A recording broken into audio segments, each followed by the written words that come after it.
Royalty account हम start करते हैं जनरल एंट्रीज से।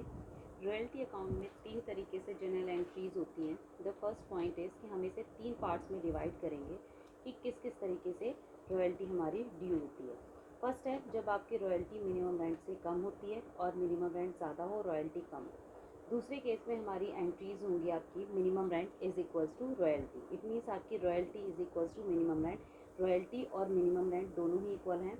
और थर्ड हम पढ़ेंगे आपकी royalty is greater than minimum rent, जब रॉयल्टी मिनिमम रेंट से ज़्यादा है। इन 3 केसेस में हमारी जो एंट्रीज़ हैं जनरल एंट्रीज़ किस तरीके से होंगी हम ये रीड करेंगे। सबसे पहला पॉइंट हम स्टार्ट करते हैं। The first point is royalty less than minimum rent. जब आपकी रॉयल्टी मिनिमम रेंट से कम होती है तो इन दैट केस क्या होगा, मान लीजिए हमारा मिनिमम रेंट डिसाइड कर रखा है 10,000 10,000 रुपये और रॉयल्टी है आपकी 8,000 की रॉयल्टी कैलकुलेशन के अकॉर्डिंग बनती है। तो सबसे पहले हमारी एंट्रीज़ कहाँ से स्टार्ट होगी, सबसे पहले आपकी एंट्रीज़ होती हैं ड्यू की एंट्री, रॉयल्टी ड्यू की एंट्री। ठीक है, तो first point is royalty due की एंट्री आपकी किस तरीके से होगी।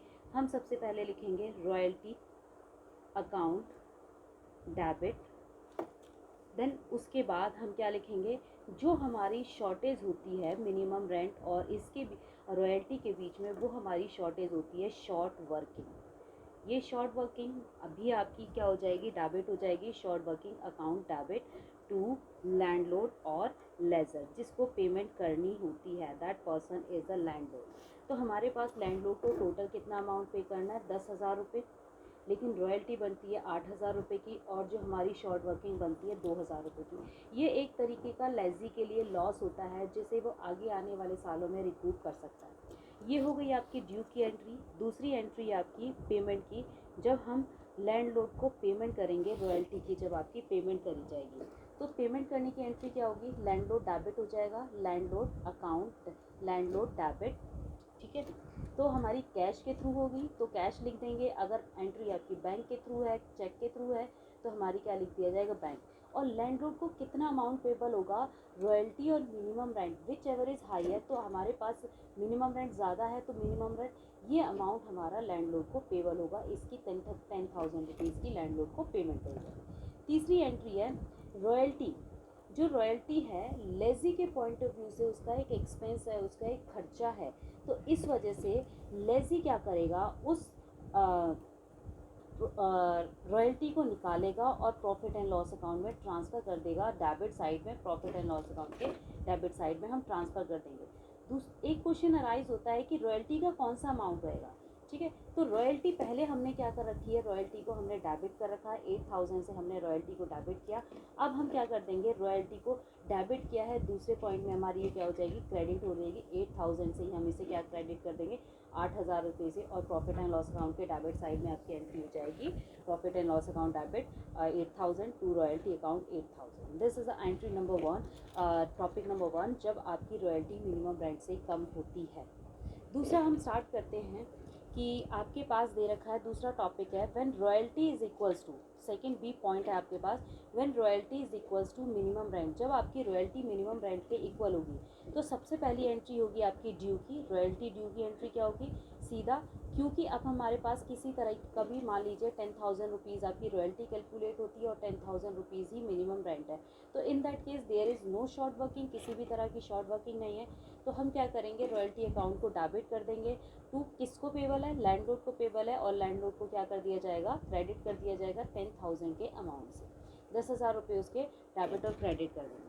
दूसरी एंट्री आती है आपकी पेमेंट की, किस तरीके से हमारी पेमेंट होगी, रॉयल्टी की पेमेंट किस तरीके से होगी। तो लैंडलॉर्ड को पेमेंट करी जा रही है तो लैंडलॉर्ड क्या हो जाएगा, आपका डेबिट हो जाएगा, लैंडलॉर्ड डेबिट टू, क्या कर देंगे हम, कैश और बैंक। कैश में करी जा रही है तो कैश अकाउंट लिखोगे, अगर बैंक में करी जा रही है तो आप बैंक अकाउंट लिखोगे।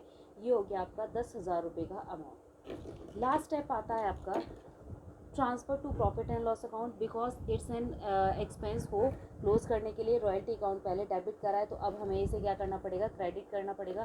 तो थर्ड एंट्री आपकी क्या होगी, profit and loss account debit, profit and loss account debit to royalty. अब हमने क्या कर दिया, रॉयल्टी को क्या कर दिया, क्रेडिट कर दिया कितने अमाउंट से क्रेडिट कर देंगे, पूरे 10,000 का अमाउंट है तो हम इसे क्या कर देंगे 10,000 रुपये से आप क्या कर दोगे, इसे क्रेडिट कर दोगे। नेक्स्ट है हमारा when the royalty is greater than minimum rent, जब आपकी रॉयल्टी ज़्यादा हो और मिनिमम रेंट कम हो।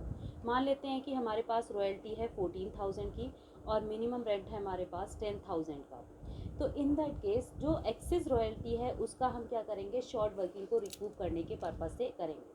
तो सबसे पहले आपकी एंट्री हो जाएगी रॉयल्टी ड्यू की एंट्री। रॉयल्टी ड्यू की एंट्री सेम हम प्रोसेस ऑफ फॉलो करेंगे। Royalty account debit, royalty account में कितनी आपकी ड्यू हो रही है, 14,000 रुपये की देनी चाहिए। ठीक है, तो आपका क्या हो जाएगा, लैंडलॉर्ड का अकाउंट हमारा क्रेडिट हो जाएगा। 14,000 से हम क्या कर देंगे, लैंडलॉर्ड के अकाउंट को क्रेडिट कर देंगे। दूसरी बात आ जाती है, दूसरा क्वेश्चन आता है at the time of the payment, जब हमारी रॉयल्टी की पेमेंट करी जाएगी तब आपकी एंट्री क्या होगी।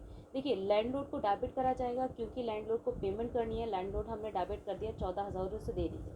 अब क्वेश्चन है कि मिनिमम रेंट ज़्यादा है तो हमारे पास मिनिमम रेंट हमारा 10,000 है, सॉरी उसके बाद हमारी जो रॉयल्टी है वो 14,000 है।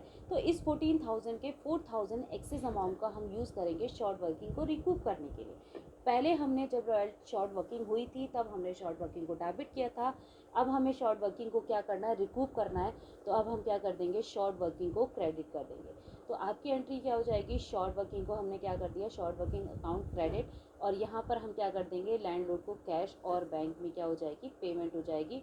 तो हमारा कैश में इट मीन्स उसे मिनिमम रेंट पेमेंट हो जाएगा, 4,000 रुपये हमने शॉर्ट वर्किंग को रिकूप करने के पर्पज़ से यूज़ कर दिए। लास्ट आ जाता है transfer to the profit and loss account. तो हमारी रॉयल्टी का अमाउंट है 14,000 रुपये। मैंने आपको बताया कि पूरे जितना अमाउंट रॉयल्टी अकाउंट में डेबिट करा था उतना ही आपका कहाँ होगा, प्रॉफिट एंड लॉस अकाउंट में आप उसे क्या कर दोगे, ट्रांसफ़र कर दोगे। Profit and loss account debit to royalty account. Royalty account amount होगा आपका पूरा 14,000, जिस अमाउंट से डेबिट किया गया था रॉयल्टी को उसी अमाउंट से क्या किया जाएगा, रॉयल्टी को क्रेडिट किया जाएगा। ठीक है, नेक्स्ट है अगर कोई शॉर्ट वर्किंग, नेक्स्ट पॉइंट में अगर शॉर्ट वर्किंग रिकूप नहीं हो पाती, शॉर्ट वर्किंग रिकूप नहीं हो पाती, नॉट रिकूप, अगर रिकूप नहीं हो पाती इट मीन्स हम उसे राइट ऑफ नहीं कर पाते, तो उस शॉर्ट वर्किंग को हम प्रॉफिट एंड लॉस अकाउंट में ट्रांसफ़र कर देंगे इन द लास्ट ईयर, जब आपकी शॉर्ट वर्किंग रिकूप करने की लिमिट क्या हो जाती है, ओवर हो जाती है। ठीक है, तो हम इसकी एंट्री किस तरीके से करेंगे, हमारी एंट्री हो जाएगी profit and loss account debit to short working, क्योंकि एक तरीके से ये क्या है, आपका लॉस है किसके लिए, लेजी के। तो जितनी भी शॉर्ट वर्किंग होगी, जो अनरिकूप शॉर्ट वर्किंग है, वो आपकी कहाँ हो जाएगी, यहाँ पर आपकी प्रॉफिट एंड लॉस अकाउंट में ट्रांसफ़र हो जाएगी अनरिकूप्ड शॉर्ट वर्किंग के अमाउंट से। ठीक है,